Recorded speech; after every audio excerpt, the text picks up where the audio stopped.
নমস্কাৰ ক্ৰিয়েটিভ কাউন্সিলে মই বিনাশ আপোনালোকক স্বাগতম জনাইছো যোনসকল ডিব্ৰুগড় ইউনিভাৰ্চিটি ষ্টুডেন্টছে বিশেষকৈ যোনসকল BA BSc BCom first semester third semester আৰু ফিফথ সেমিষ্টাৰ বেকলগ যোনখিনি আছে নন সিবিএসই ষ্টুডেন্ট তেওঁলোকৰ এক্সামিনেশনক লৈ পেলাই এটা নতুন নোটিছ আহিছে সেই নোটিছটো আপোনালোকক গোটেই নোটিছটো আজি ভালদৰে দেখুৱাই দিম আৰু নোটিছটোত আপোনালোকৰ এক্সামিনেশনটো কিদৰে কণ্ডাক্ট হ'ব গোটেই কথাখিনি দি দিছে আৰু আপোনালোকে কি ৰুল ৰেগুলেশন খিনি ফলো কৰিব লাগিব বা আপোনালোকৰ এক্সামিনেশন প্ৰসিডিউৰ খিনি কি হ'ব গোটেইখিনি আছে আজি এই ভিডিঅ'টোত গোটেইখিনি কথা আপোনালোকৰ সৈতে আলোচনা আপোনালোকে ভিডিঅটো প্ৰথম পৰা শেষলৈকে চাই গৈ থাকক তেতিয়া গোটেই কথাখিনি বুজি পাব তেনেহলে বলক দেৰি নকৰি ভিডিঅটো আৰম্ভ কৰোঁ ইউনিভাৰ্চিটি ফালৰ পৰা যোনখন নোটিছ আহিছে সেই নোটিছখন এখন আপোনালোকে চাব পাৰে notification regarding conduct of BA BSc BCom first third and fifth semester non CBSE backlog examination 2020 ইয়াত যদি আপোনালোকে ক্লিক কৰে যোনখন নোটিছ আপোনালোকৰ সন্মুখলৈ আহি যাব আৰু ইয়াত কি লিখিছে গোটেই কথাখিনি আপোনালোকৰ সৈতে ভালদৰে আলোচনা কৰিম প্ৰথমতে ইয়াত দিছে আপোনালোকে টাইটেলটো চাব পাৰে notification regarding conduct of BA BSc BCom first third and fifth semester non CBSE backlog examination ইয়াত এটা কথা মনত ৰাখিব যোনখিনি ফাৰ্ষ্ট থাৰ্ড আৰু fifth semester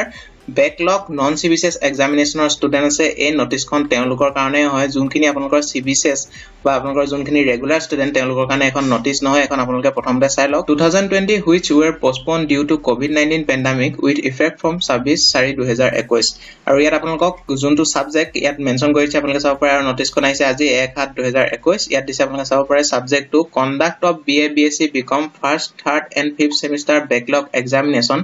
non-CBCS 2020 which were postponed due to COVID-19 pandemic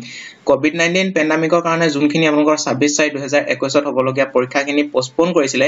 হে পোষ্টপোন কৰা এক্সামিনেশন কণ্ডাক্ট কৰালে আপোনালোকৰ এই নোটিছখন আহিছে আৰু কিহৰ কৈছে BA BSc BCom first third and fifth semester backlog non CBSE ষ্টুডেন্টৰ কাৰণে ইয়াত প্ৰথমতে দিছে আপোনালোকে চাব পাৰে it is hereby inform to all concern that the BA BSc BCom first, third and fifth semester backlog examination non-CBCS 2020 for those courses which are postponed due to COVID-19 pandemic as per the notification issued ইয়াত নংখিনি দিছে আপোনালোকে চাব পাৰে date দিছে 23/4/2021 shall be held in open book examination OBE mode অৰ্থাৎ যোনটো আপোনালোকৰ এক্সামিনেশনটো কি মোডত হ'ব যোনখিনি এতিয়া আপোনালোকে গম পায় এক্সামিনেশন কিছুমান হৈ আছে যোনখিনি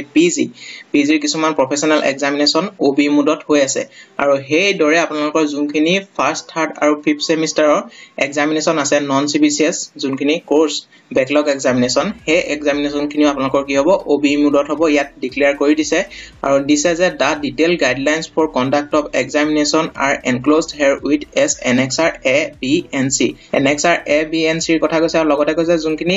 ডিটেইল আপোনালোকৰ গাইডলাইন আৰু ডিটেইল খিনি গুটেখিনি ইয়াৰ লগত এনক্লোজ কৰা আছে কৈছে ইয়াত যদি আপোনালোকে নেক্সট পেজত ক্লিক কৰে নেক্সট পেজত ক্লিক কৰাৰ পিছত আহি গল আপোনালোকে চাব পাৰে গাইডলাইন ফৰ দা কলেজেছ অৰ্থাৎ কলেজৰ যোনখিনি কলেজলৈ যোনখিনি গাইডলাইন আগবঢ়াইছে এখিনি কলেজৰ কাৰণে হয় এখিনি আপোনালোকৰ দৰকাৰ নাই নেক্সট পেজত যদি আপোনালোকে ক্লিক কৰে পেজ নাম্বাৰ 3 ইয়াত দিছে আপোনালোকে চাব পাৰে গাইডলাইন ফৰ দা ক্যান্ডিডেট অৰ্থাৎ ক্যান্ডিডেটৰ কাৰণে এখিনি গাইডলাইন হয় আপোনালোকক মই প্ৰথম পৰা কৈ দিছো আপোনালোকে ভালদৰে চাই লওক ইয়াৰ ফাৰ্স্ট পইণ্টটো দিছে দা candidate shall be allowed to sit in write the open book examination OB from their home place of residence. However, they shall have to complete answering the question of the examination and submit the same to the college within the stipulated time as stated in the question papers. অৰ্থাৎ আপোনালোকে এই পৰীক্ষাটো ঘৰতে থাকিবা ঘৰতে বহি পেলাই দিব পাৰিব লগতে আপোনালোকে যোনখিনি stipulated time আপোনালোকক দিব সেই টাইমৰ ভিতৰতে আপোনালোকে PDF আপলোড বা আদি কৰিবা আপোনালোকে যদি কলেজত সাবমিট কৰিব লেট থাকি গল বা সাবমিট কৰিব লগিয়া হয় তেতিয়া আপোনালোকে যিটো নিৰ্দিষ্ট সময় থাকে সেই সময়ৰ ভিতৰতে আপোনালোকক কৰিব লাগিব বুলি ইয়াত কৈছে আৰু নেক্সট 2 নম্বৰ পইণ্টটো দিছে candidate shall be allowed to access refer to all books or e-resources to write their answers. However, their answers should not be replicated in exact from such sources. অৰ্থাৎ আপোনালোকে এই পৰীক্ষাটোত যেতিয়া বহিব পৰীক্ষা দিয়া সময়ত আপোনালোকে ৰেফাৰ কৰিছে বা আপোনালোকক কৈছে যে আপোনালোকে কিতাপ চাই লিখিব পাৰে বা আপোনালোকে ইন্টাৰনেটৰো সুবিধা বা ব্যৱহাৰ কৰিব পাৰিব কিন্তু আপোনালোকে এক্সাক্ট ফৰ্মটো আপোনালোকে যোনটো পাইছে কিতাপত বা ইন্টাৰনেটত যোনটো পাইছে হেটো আপোনালোকে লিখিব নোৱাৰিব বুলি ইয়াত কৈছে আৰু 3 নম্বৰটো হৈছে question paper shall be uploaded in the Google Classroom platform on the scheduled date of particular examination at least 20 minutes before the started of examination time by the principal of respective colleges অৰ্থাৎ আপোনালোক কৈছে যোনদিনা আপোনালোকৰ পৰীক্ষাৰ routine বা পৰীক্ষাৰ date থাকিব সেই পৰীক্ষা থকা দিনাৰ 20 মিনিট আগত আপোনালোকক কি কৈছে গুগল ক্লাছৰুমৰ যোনটো প্লেটফৰ্ম আপোনালোকৰ যোনটো এক্সামিনেশন হ'ব হেতু হৈছে গুগল ক্লাছৰুম প্লেটফৰ্ম আৰু তাতে আপোনালোকৰ কি কৈছে কোৱেশ্চন পেপাৰখন 20 মিনিট আগত আপলোড কৰা হ'ব বুলি কৈছে আৰু তাৰ পৰা আপোনালোকে ডাউনলোড কৰি ল'ব পাৰিব বুলি ইয়াত উল্লেখ কৰিছে আৰু নেক্সট ইয়াত দিছে the question paper may also be accessed by the candidate through their WhatsApp group অৰ্থাৎ আপোনালোকে যদি WhatsApp গ্ৰুপ বনায় তেতিয়া WhatsApp গ্ৰুপৰ জৰিয়তে আপোনালোকে কোৱেশ্চন পেপাৰ সমূহ লাভ কৰিব পাৰিব বুলি দিছে hence the candidate are advised to from WhatsApp group with their active WhatsApp number and join themselves with the concerned course teacher principal of the college institute facilities the process of the OB further আপোনালোকৰ college বা আপোনালোকৰ principal গুটে সকলোৰে লগত আপোনালোকে consult কৰি পেলাই এখিনি কৰিব পাৰে বুলি ইয়াত উল্লেখ কৰিছে নেক্সট আপোনালোকৰ 4 নম্বৰটো দিছে candidate are advised to clearly mention the roll number as per admit card issued by the university name of the examination course title and course code এই গুটেখিনি আপোনালোকে ভালদৰে লিখিব লাগিব বুলি কৈছে যোনখন আপোনালোকে পৰীক্ষা লিখিব এক্সামিনেশনৰ যোনটো শীট বা আনসাৰ শীট থাকিব তাত আপোনালোকে এই যোনখিনি roll number হক বা আপোনালোকৰ examination name to title গুটেখিনি আপোনালোকে ভালদৰে লিখিব লাগিব আৰু 5 নম্বৰ দিছে maximum number of page per course paper shall not to exceed the limit of 16 page in A4 size paper অৰ্থাৎ আপোনালোকে A4 size paper ল'ব লাগিব আৰু 16 পেজতকে অধিক আপোনালোকে ল'ব নোৱাৰিব বুলি ইয়াত উল্লেখ কৰিছে আৰু নেক্সট 6 নম্বৰ পইণ্টটো দিছে candidate should write the answer in the OB with either blue or black ball pen অৰ্থাৎ আপোনালোকে কলা বা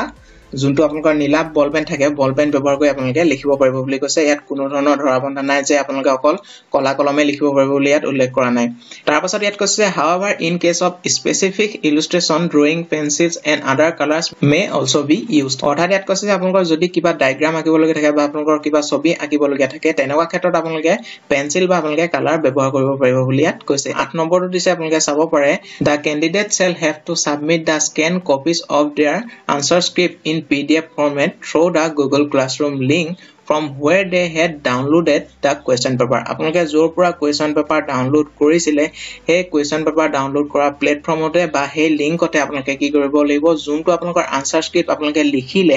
লিখাৰ পাছত আপোনালোকে PDF ফৰ্মেটত বনাব লাগিব মই PDF ফৰ্মেট কেনেদৰে বনাই বা হেবিলাকৰ ওপৰত মই ভিডিও বনাই থৈছো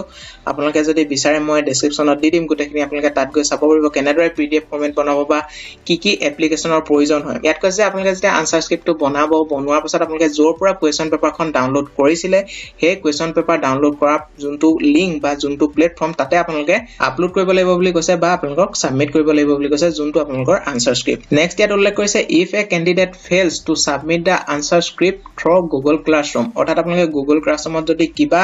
কাৰণত আপোনালোকে আনসাৰ স্ক্ৰিপ্টখন আপলোড কৰিব নোৱাৰে তেতিয়া যোনটো আপোনালোকৰ ষ্টিপুলেটেড টাইম দিব সময়ৰ ভিতৰত যদি আপোনালোকে আপলোড কৰিব নোৱাৰে তেতিয়া আপোনালোকক কৈছে এটা ইমেইল দিব বা যোনটো আপোনালোকৰ কনসাৰ্ট ইমেইল থাকিব টিচাৰ আৰু প্ৰিন্সিপালৰ লগত আপোনালোকৰ সেই ইমেইলত আপোনালোকে কি কৰিব লাগিব বুলি কৈছে উইদিন আপোনালোকে 30 মিনিটৰ ভিতৰত ইয়াত দিছে the submission process should be completed within 30 minutes from the completion of the examination অৰ্থাৎ আপোনালোকৰ এক্সামিনেশন শেষ হোৱাৰ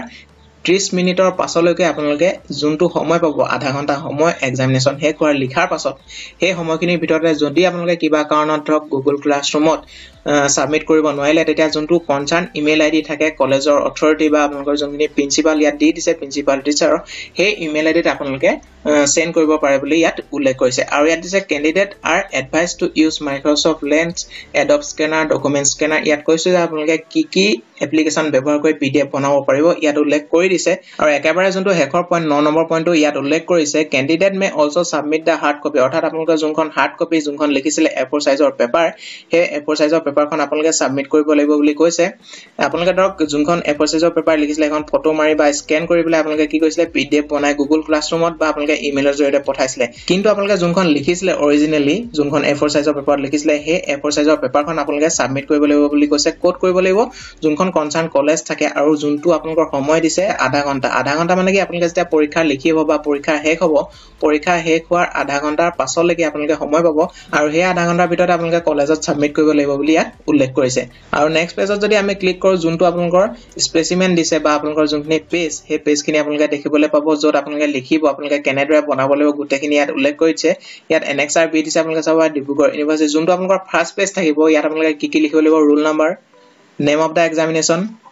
course title and course code ইয়াত লিখিব লাগিব date of examination total page in the answer script uploaded অৰ্থাৎ আপোনালোকে কিমান আনসাৰ স্ক্ৰিপ্ট ললে বা আপলোড কৰিব হেখিনি আপোনালোকে ইয়াত উল্লেখ কৰিব লাগিব আৰু মাৰ্জিন কৰি দিব পেজখনত এনেদৰে অলপ গ্যাপ ৰাখি আৰু ইয়াৰ মাজতে আপোনালোকে ইয়াৰ পৰাই যোনটো আপোনালোকৰ আনসাৰ লিখিব পাৰিব এক নম্বৰ আনসাৰ ইয়াৰ পৰা আৰম্ভ কৰিব পাৰিব নেক্সট যদি আপোনালোকে নেক্সট পেজত ক্লিক কৰে নেক্সট পেজত ক্লিক কৰাৰ পিছত আপোনালোকৰ সন্মুখলৈ আহিব NXRC অৰ্থাৎ আপোনালোকে যেতিয়া ফাৰ্স্ট পেজটো লব ফাৰ্স্ট পেজৰ পাছত যোনটো আপোনালোকৰ সেকেন্ড পেজটোত আপোনালোকে কি উল্লেখ কৰিব লাগিব ইয়াত দিছে পেজ নাম্বাৰটো ৰোল নাম্বাৰটো course title আৰু course code to ইয়াত উল্লেখ কৰিব লাগিব আৰু তলত ফুল সিগনেচাৰ অফ দা ক্যান্ডিডেট এখিনি আপোনালোকে চাই লব আৰু স্পেচটো এনেদৰে দি পেলাই আপোনালোকে ইয়াৰ পৰা গুটেখিনি লিখিব পাৰিব এটা কথা মন কৰিব যোনটো ফাৰ্স্ট পেজত আছিল গুটেখিনি আপোনালোকে ইয়াত যোনটো সেকেন্ড পেজ লব ইয়াত মেনশন কৰাৰ কোনো প্ৰয়োজন নাই ইয়াত কৈছে আৰু ফাৰ্স্ট পেজটো আপোনালোকক আকবাৰ দেখাইছো ফাৰ্স্ট পেজতো আপোনালোকৰ তলত ইয়াত ফুল সিগনেচাৰ অফ দা ক্যান্ডিডেট ইয়াত উল্লেখ কৰিব লাগিব আৰু বাকি ওপৰখিনি